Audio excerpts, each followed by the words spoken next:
台语字真趣味，乡亲啊，鸡卵台语安尼写鸡卵，鸡卵就是鸡蛋，上主要是鸡卵的卵，台语安尼写哦，卵。所以荷包蛋的台语卵包，咸鸭蛋咸卵，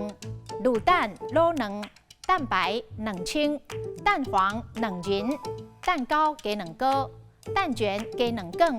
若是生做瓜子莲，台语就是鸡卵面；蛋白质台语就是卵白质。过来，无卵头家是民国78年的一出台湾电影，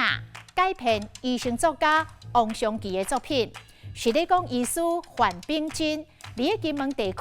防治肠皮病的真实的故事，嘛会当看出着当时外岛是真欠医疗资源。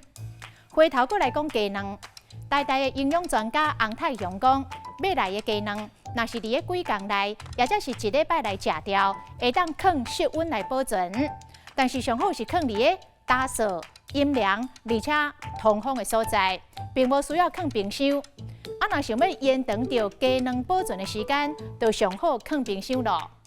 讲健康的老大人，一天食2粒卵无问题，但是若已经有3罐食。有高血压、高血糖、高血油者，就要去请教营养师，针对个人的状况做建议，安尼较妥当。今仔日的台语字鸡卵实在真趣味。